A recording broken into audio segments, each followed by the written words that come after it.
In this thrilling new installment of Frisian history, we'll see our tiny province play Monopoly, engage in daring clashes on the seas, participate in some higher education, and doing a heroic defense. Let's get into it.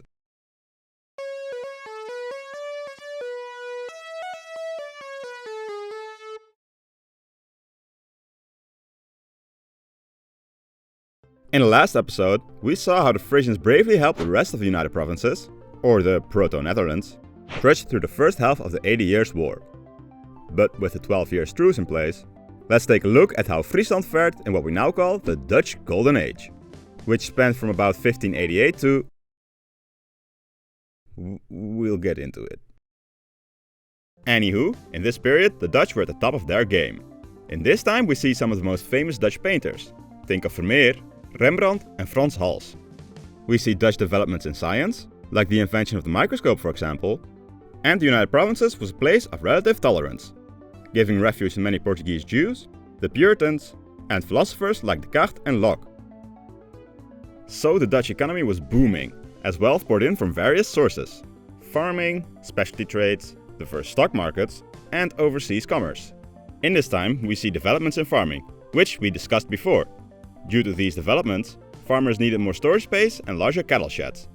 Thus we see the replacement of the old Frisian longhouse, as the two typical Frisian farmhouses come into being during the 17th century. The cheaper rectangular Zutphen and the more elaborate head-neck-rump farmhouses. When it comes to that commerce, the Dutch had different methods of acquiring their goods depending on the region. The Dutch had two main regions where they did business. The most stable and dependable source was the Mulder in the Baltic, which we have also covered before. The more flashy one was the spice trade in Asia, primarily in the Indonesian archipelago. Another source of wealth was bullying the Iberians in the Americas. But the Dutch also did less stellar things. They had a big finger in the transatlantic slavery pie. And though the period saw the influx of wealth, there remained huge economic disparities. This was also the height of Dutch colonization in Africa and the Americas, and saw the start of Dutch exploitation of modern-day Indonesia. The United Provinces, as the name implies, was not a unitary state. Instead, it was a confederation of provinces. All provinces had their own local government. We've already seen the Frisian governing body in the last video. Lots of callbacks. Nationally, government was handled by the States General, which consisted of representatives from 7 provinces. Due to a lack of economic power, Drenthe had no representatives. After the 80 Years' War ended with the Treaty of Münster in 1648, there were also various generality lands. These were governed directly by the States General. There were also some enclaves that were more or less, some less than others, independent from the Republic, most notably the independent Lordship of Ameland. Another locally run entity was the Navy.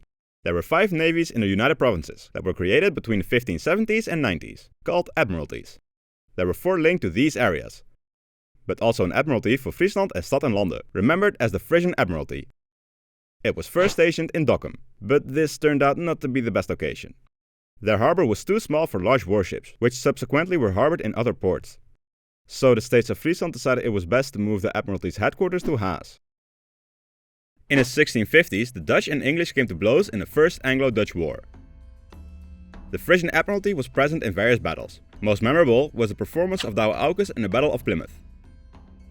In this period, a common tactic for navies to boost their numbers during wars was levying merchant vessels, which also happened to Aukes. When his ship was surrounded by 3 English ones, his crew wanted to surrender, so he threatened to blow the ship up. This motivated the men to keep on fighting, and they resisted the first boarding party. By nearly sinking 2 ships and heavily damaging the third one, they managed to regroup with the rest of the fleet. When the Second Anglo-Dutch War broke out in the 1660s, the Frisian Admiralty fought in the disastrous Battle of Lowestoft. This battle resulted in the death of the Frisian Admiral Auke Stellingwerf, making Tjerk Hiddes de Vries the new admiral. Tjerk sailed under the legendary Michiel de Ruiter and fought in a 4 days battle with his flagship Groot Frisia. After the death of his squadron's commander, Tjerk would lead the squadron to the Dutch victory. The following 2 days battle went worse however, and Tjerk was mortally wounded during the battle, and passed away shortly afterwards. Though the battle was lost, de Ruiter would pull the Dutch to victory in the Second War. So with plenty of cash to spare, let's see how Friesland developed as a place of academic pursuits.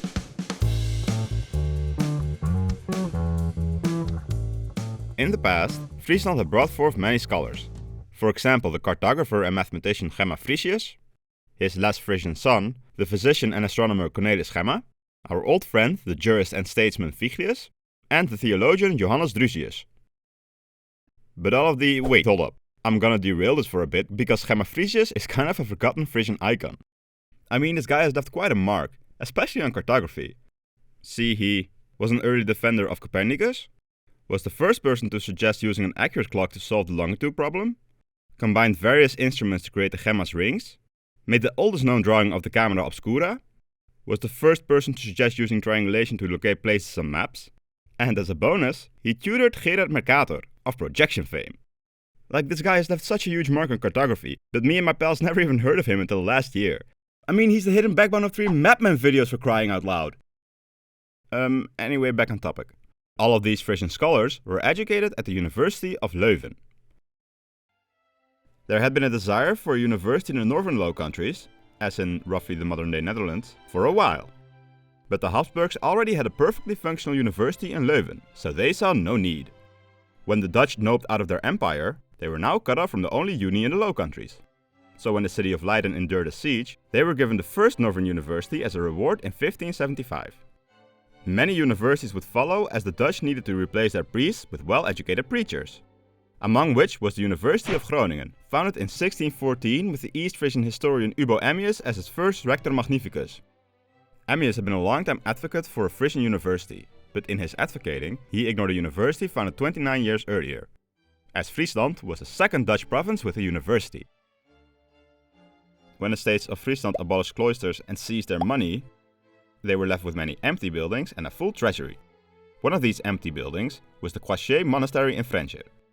And in 1585, they used their money to found the University of Frankfurt in that building. The university had 4 faculties that were common for the time. Obviously theology, but what with their main purpose, law, medicine, and liberal arts. The university had quite an international character, though this was not necessarily unique. In the early modern period, young noblemen often went on grand tours through Europe. These grand tours often went to Italy to visit ancient Roman ruins. But there were various scholarly stops along the way. And for certain groups, Frankfurt University was quite a popular destination. As seen in the graphs on screen, a huge chunk of its students and professors were from outside of the Netherlands. Most of them originated from Calvinist minorities from these countries and regions, mainly from Transylvania and Scandinavia. Among the locals, the university gained a reputation of a rowdy drunkard academy. See, Frankfurt was not really a big city, so for fun, the students often turned to drinking and dueling. Supposedly, the oldest student pub in the Netherlands can be found in Frankfurt. A semester abroad and drunken students. Pretty modern, I'd say. Until about 1660, the school was flourishing. But then it started stagnating and student numbers dropped. This had several reasons, most notably her international character. It had been a strength before, but more and more people started studying locally. Another reason was an increasingly outdated curriculum that focused mainly on the reproduction of knowledge. On a positive note, Louis Napoleon Bonaparte, the French King of Holland, ordered a Cytotech to be assembled. The largest of the 3 parts was granted to the University of Frankfurt in 1809. However, 2 years later in 1811, the French Emperor Napoleon closed the university. When he annexed the Netherlands, he set up a commission to decrease the amount of Dutch universities. They determined that in the north 1 university was enough. Out of the 2 options, they chose the University of Groningen. So the University of Frankfurt had to close its doors after 226 years of service. Though, to be fair, the university only had 8 students left at the time. Their library was moved to Lauwert, where it still is today. Only 2 buildings of the university are still standing, a part of the old cloister and the orangery, with the rest being demolished throughout the years. The Frisian University had left its marks in history. Its biggest impact would of course come from her students and teachers. Among these are several big names: Johannes Bogerman, René Descartes, Govert Bitlo, and Eise Eisinga, to name but a few. The university was famed for either employing or bringing forth many big linguists. And this love of language would later be shared by the poet Gijsbert Japix and the polyglot Anna Maria von Schurman. With the French University and all of these scholars, we can see that Friesland was truly a place of learning and culture in the early modern period. Another polyglot who studied at the University of Frankfurt was William IV, and he was a member of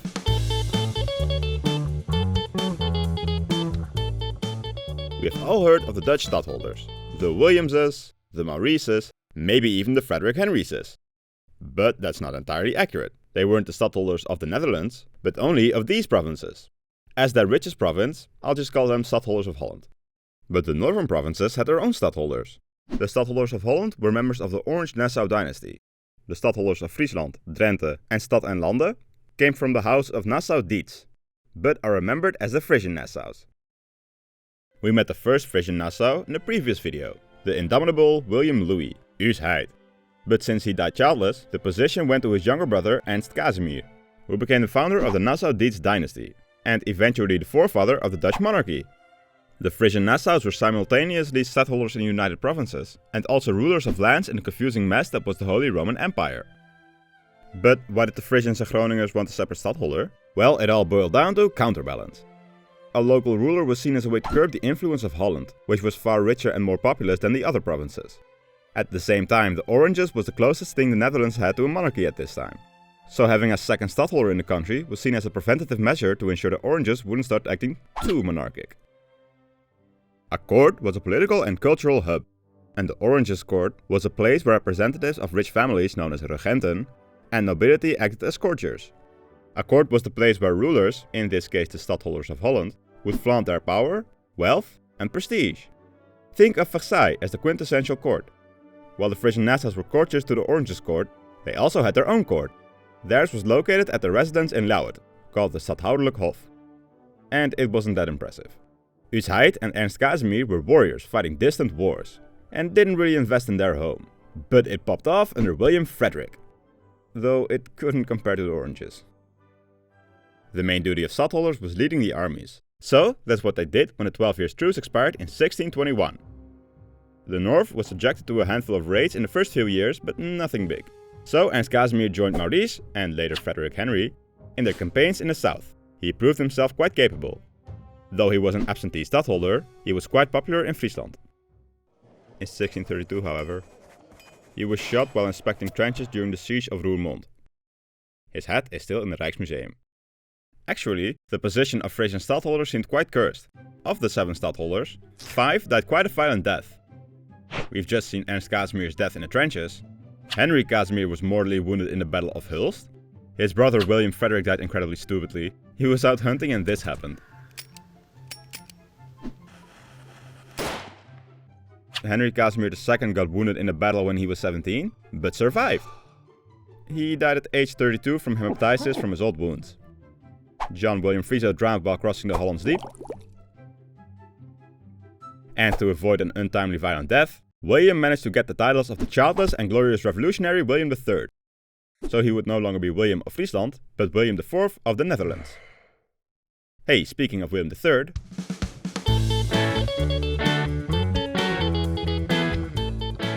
So remember that Dutch Golden Age thingy? Well, the year 1672 is often seen as its official ending.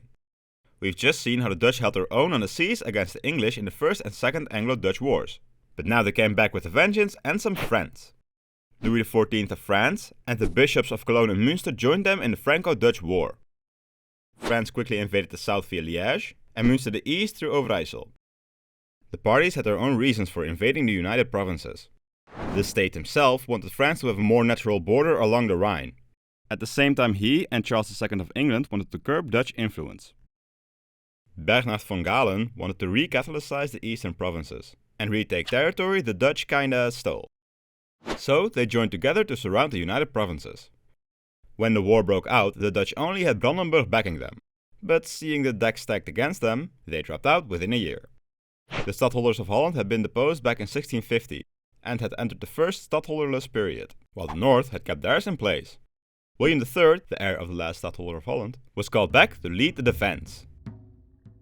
The man in the Versailles castle had Holland as his main goal, and his approach was rather successful.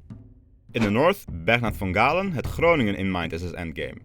With this turn of events, you shouldn't be surprised that 1672 was called the disaster year. With the rapidly advancing enemies, the Dutch had to rely on the landscape for protection.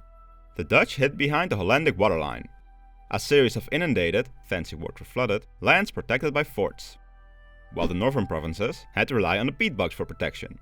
The city of Groningen was flanked in the south by boglands and generally rough terrain in Drenthe, with the Hondsrug providing a key path cutting through it.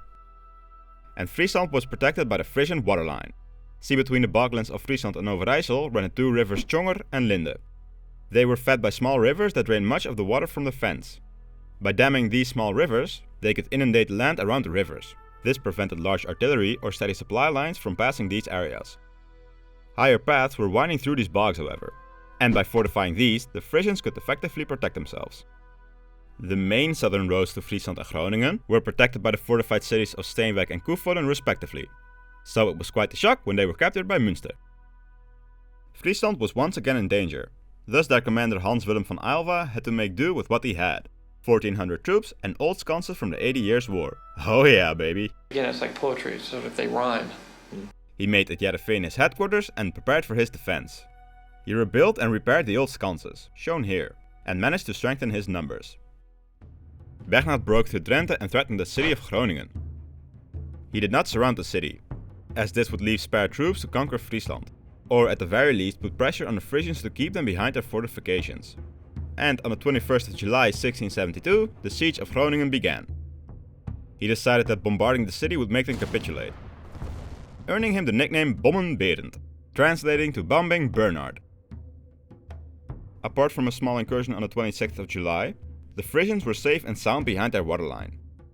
Not surrounding the city of Groningen proved to be a fatal mistake, as the city could be resupplied throughout the siege.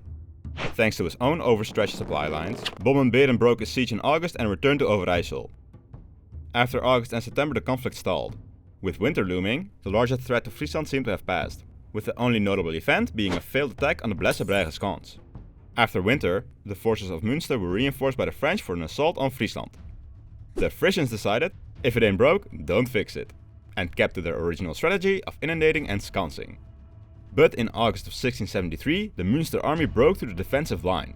They made camp near Wolvege, but heavy rain prevented their attack on Edjerdeveen, and they were forced to return to Steenwijk. This was the last time the Münstrian army managed to make gains in Friesland. After 1673, the tide turned. The Dutch managed to create an anti-French coalition with Spain, the Holy Roman Emperor, and the deposed Duke of Lorraine, giving them a far stronger position. With the Emperor joining the Dutch, the return of Brandenburg, a successful offensive from Stad and Lande, and with a Spanish-Dutch force marching on them, the two bishops made peace in 1674. In the same year, the English dropped out and later even supported the Dutch side. See, William the Big Fountain was influencing European politics to turn against France of Louis the Smaller Fountain. Seeing his overstretched supply lines, the latter abandoned his Dutch occupation. With his successful defense of Holland, William managed to restore the position of stadtholder for himself. The war raged on till 1679 and was ended by the Peace of Nijmegen. It was technically a win for the French, but territorial gains were mostly from Spain. For the Dutch, the war was technically inconclusive, but it is often pointed at as the end of their golden age. The huge costs of occupation, inundation, and military buildup took its toll on the economy, so the sun had won out in the end, as he broke the Dutch status as a great power. But in the next video on Frisian history, we will see the afterbloom of the Dutch Golden Age. We'll also see what happens when people start questioning the status quo, and our old French friends come knocking on our door again. Hi, you might have noticed that I made a handful of shorts after the last video on Italian unification. This is a new thing I'm trying out to discuss some things that didn't really fit into my already too long scripts. I also post these on my Instagram if you'd like to check that out. There I also post some updates, announcements, and sometimes some fun memes. Link is in the description. Yeah, I think that about does it for this vid. If you had a golden time, please consider leaving a like, comment, and click that subscribe button. If you want to be notified when the next video is uploaded, then don't forget to click the bell icon. Have a good one and see y'all next time.